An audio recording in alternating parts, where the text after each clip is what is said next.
మీ ఎలాంటి వ్యాపార ప్రకటనలకైనా వెంటనే మా ఛానల్ సంప్రదించండి. ప్రస్తుతం మనతో పాటు ప్రముఖ ఆధ్యాత్మికవేత్త, తంత్ర జ్యోతిష్యులు, జ్యోతిష రత్న, జ్యోతిష సామ్రాట్ డాక్టర్ చింతా రుక్మానుగారావు గారు మనతో ఉన్నారు. గురువుగారితో మాట్లాడదాం. నమస్కారం గురుగారు. మాతృదేవోభవ, పితృదేవోభవ, ఆచార్య దేవోభవ. ఓం నమో మాందేశ్వరాయ నమః. అందరూ బాగుండాలి, అందరికీ మంచి జరగాలి. జూలై నెల 2026 కర్కాటక రాశి వాళ్ళకి ఓవరాల్ గా ఎలాంటి ఫలితాలు ఉండబోతున్నాయి గురుగారు? ప్లస్లు ఏంటి, మైనస్లు ఏంటి, వీళ్ళు ఎలాంటి జాగ్రత్తలు తీసుకోవాలి మాసం? జూలై మాసం 2020 సంవత్సరం మాస ఫలితాల్లో భాగంగా కర్కాటక రాశి వాళ్ళకి ఎలా ఉందో చెప్పుకునే ముందు ఈ రాశి యొక్క ప్రత్యేకత ఒక రెండు విషయాలు మాట్లాడుకుని మాస ఫలితాలకు వెళ్దాం. కర్కాటక రాశి అంటే జలరాశి, అదేవిధంగా అధిపతి చంద్రుడు, కాలకూటికి 4వ స్థానము, మాతృస్థానము అంటారు దీన్ని. ఈ రాశిలోనే గురువు ఉచ్చస్థితి పడతాడు, ఆల్రెడీ ఉచ్చస్థితిలో ఉన్నాడు. శనేశ్వరుడు కూడా ఈ రాశి అంటే ఇష్టము, ఎందుకంటే పుష్యమి నక్షత్రం ఈ రాశిలోనే ఉంది. గురువుకి శనికి ఇద్దరికి ఇష్టమైన రాశి పుష్యమి నక్షత్రం శనేశ్వరుడిది. ఆ పుష్యమి నక్షత్రంలో గురువు ఉచ్చస్థితి పడతాడు. చంద్రుడిది అంటే మాతృస్థానం అన్నాం కదా. మాతృస్థానము అంటే నిజమైన మాతృస్థానం ఎక్కడ ఉంటుందంటే తల్లి కడుపులో ఉన్న గర్భసంచి, అది మాతృస్థానము. ప్రపంచాన్ని జయించేటువంటి పెద్ద మహావీరుడైన మాతృస్థానం నుంచే రావాలి, అక్కడే తయారవుతాడు, మేనిఫెస్ట్ అవుతాడు అతను. అందుకు అది చాలా చాలా గొప్ప రాశి. అందుకే గురువు సంతానకారకుడు గురువు ఉచ్చస్థితి పడతాడు.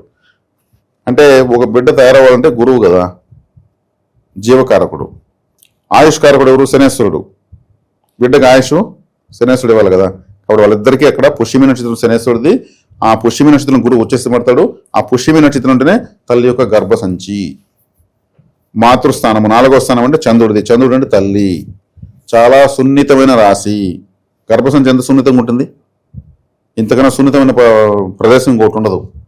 అందుకే ఎవరైనా గర్భిణీ స్త్రీ ఉంటే ఆమెను నువ్వు బరువులు ఎత్తద్దు, మెట్లు ఎక్కద్దు, నీకేం కావాలో ప్రశాంతంగా ఉండు, సంతోషంగా ఉండు, చాలా సున్నితంగా ఉంటుంది. కాబట్టి అత్యంత సున్నితమైన రాశి అనమాట.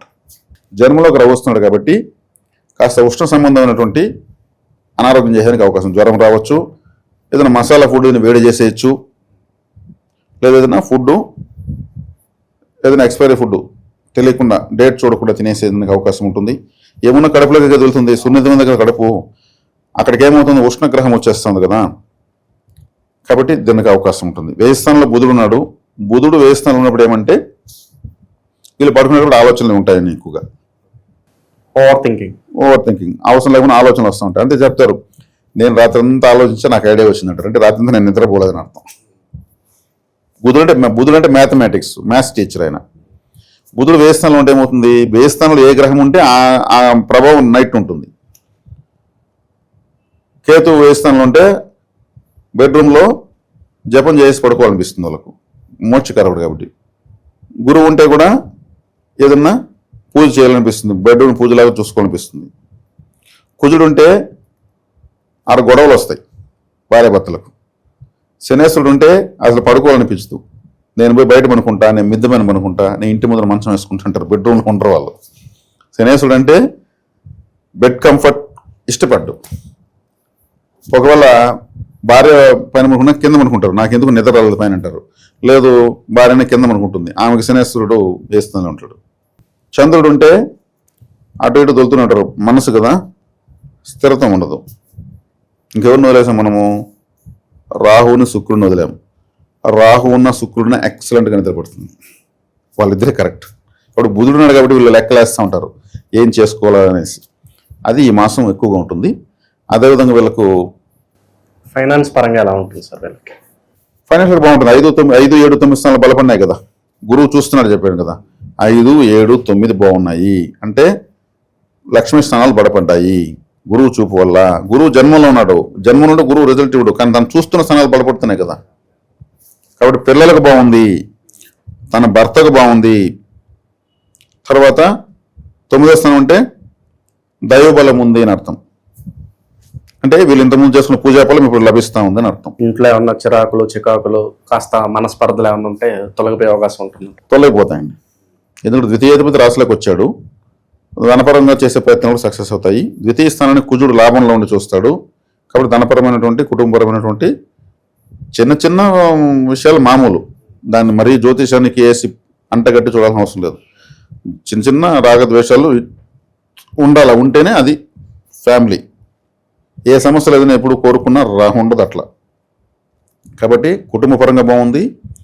వీళ్ళు ఇంకా క్యాలిక్యులేటెడ్గా ఉంటారు, అనుకున్నవి సాధించుకునేటువంటి స్థాయిలో ఉంటారు.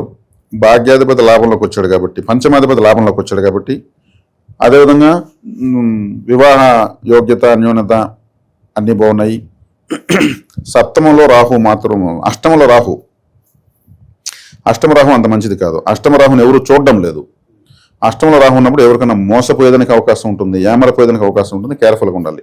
కాబట్టి మీ దగ్గర అమౌంట్ ఉందంటే ఉందని చెప్పకూడదు. ఉండకుండా ఉన్నప్పుడు ఎలా ఉంటారో అలాగే ఉండిపోవాలి. ఉందిని మాట చెప్తే కూడా అడగాల్సి వస్తుంది అవతల వాళ్ళకి. ఏదైనా సమస్య ఉంటే అడగచ్చు, లేదంటే వాళ్ళు టార్గెట్ చేసుకుని డబ్బులు పెట్టుకున్నారు. కాబట్టి అష్టమంలో రాహు ఉన్నాడు కాబట్టి మోసం చేయడం చూస్తాడు. కేర్ఫుల్గా ఉండాలి. దుర్గాదేవి ఆరాధన చేయాలి. నిరుద్యోగుల పరిస్థితి ఏంటి గురుగారు? ఏమైనా శుభవార్తలు వినొచ్చా వీళ్ళు? నిరుద్యోగులు దశమాధిపతి లాభంలో ఉన్నాడు. నిరుద్యోగులకు ఉద్యోగ ప్రాప్తి ఉంది.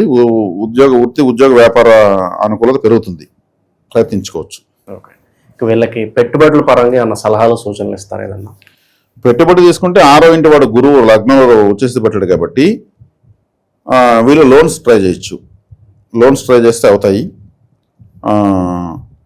అంటే ఎక్కడైనా అంటే సొంత పెట్టుబడి పెడితే బాధ్యత కన్నా లోన్ తీసుకుని పెడితే బాధ్యత ఎక్కువ ఉంటుంది. అది మనం కట్టాలి, సిబిల్ స్కోర్ పడిపోతుంది, మళ్ళీ బ్యాంక్ వాళ్ళు ఫోన్ చేస్తారు, షూరిటీ వేసిన వాళ్ళకి టార్చర్ అయిపోతుంది, ఇవన్నీ ఉంటాయి. సొంత పెట్టుబడి పెడితే ఇవన్నీ ఉండవు. 6వ ఇల్లు అంటేనే బ్యాంక్ అని చెప్పాను ఇంతకుముందు ఒక రాశిలో ఒక వీడియోలో. కాబట్టి వీళ్ళకు లోన్స్ తక్కువ ఇంట్రెస్ట్ అయినా దొరికితే తీసుకొని చేయడం బెటరు. అప్పుడు వీళ్ళకు సక్సెస్ అవుతుంది. పెట్టుబడులు పెట్టడం మంచిదే. అందుకే వీళ్ళకి సంతోషం వచ్చినా ఎక్కువ వచ్చేస్తుంది, బాధ వచ్చినా ఎక్కువ వచ్చేస్తుంది. సున్నితంగా ఉంటారు కాబట్టి ప్రతి ఒక్కటి డౌట్లు ఎక్కువ వచ్చేస్తాయి. ఇది ఏందో అదేందో అనుమానాలు ఎక్కువ ఉంటాయి. డౌట్స్ ఎక్కువ ఉన్న వాళ్ళు కర్కాటక రాశి వాళ్ళు ఉంటారు. కాబట్టి ఈ రాశి లేకపోతే ఎవరు పుట్టరు. పుట్టాలంటే ఈ రాశి బలం బాగుండాలి. కర్కాటక రాశి బలహీనమైతే ఒక స్త్రీకి పిల్లలు పుట్టడం కష్టమవుతుంది. గురువు, శని, చంద్రుడు ముగ్గురు కానీ బలహీనపడితే కర్కాటక రాశికి సపోర్టింగ్ లేదని అర్థం. కర్కాటక రాశిలోనే మాతృగర్భం ఉంది కాబట్టి ఈ రాశి యొక్క ప్రత్యేకత ఇదనమాట. కాబట్టి గ్రహాలకు 2 బ్యాచ్లు ఉంటాయి, శని వర్గం, గురు వర్గం అని. ఆ గురు వర్గం గురువు లీడరు, శని వర్గం శని లీడరు. ఇద్దరు లీడర్లు కలిసి బాగా ఇద్దరు కలిసి బలాన్ని పొందేటువంటి రాశి కర్కాటక రాశి. అంటే ఢిల్లీకి రాజుని తల్లికి కొడుకే. అంటే మాతృ రాశులు అంటే వాళ్ళు కూడా తల్లి అనే ప్లేస్కి వచ్చేకాడికి కూలైపోతున్నారు. గురువు ఇక్కడ వచ్చేసి పడతాడు. కాబట్టి పుష్యమి నక్షత్రంలో పుట్టిన వాళ్లకు, పుష్యమి నక్షత్రంలో శనేశ్వరుడు ఉన్న వాళ్లకు ఆయుష్ ఎక్కువ. పుష్యమి నక్షత్రమే గర్భం కాబట్టి మహావిష్ణువు కూడా ఎన్నో జన్మలు ఎత్తుకుని మళ్ళీ వచ్చి తల్లిగడపలో పుడతా ఉంటాడు. ఆయన కూడా పుష్యమి నక్షత్రం యొక్క ప్రభావము కర్కాటక రాశి బలం ఉంటేనే. కాబట్టి ఇది పరిస్థితి. ఇక జూలై మాసము ఎలా ఉంది అని చూస్తే, జూలై మాసము ఈ రాశిలోనే గురువు ఉన్నాడు. ఈ రాశిలోకి 17వ తారీఖు రవి వస్తున్నాడు, ద్వితీయాధిపతి రవి. రాశికి వ్యయంలో బుధుడున్నాడు, లాభంలో కుజుడున్నాడు, భాగ్యంలో శనేశ్వరుడు ఉన్నాడు, అష్టమంలో రాహు ఉన్నాడు, ద్వితీయంలో కేతువు శుక్రుడు ఉన్నారు. ఇక్కడ వచ్చేకాడికి భాగ్యంలోని శనేశ్వరుడిని గురువు చూస్తాడు. అదేవిధంగా 7వ స్థానాన్ని గురువు చూస్తాడు, 5వ స్థానాన్ని గురువు చూస్తాడు. 5, 7, 9 స్థానాలు గురువు చూస్తాడు. కాబట్టి ఈ 5, 7, 9 స్థానాల బలము వీళ్ళకు ఉంది.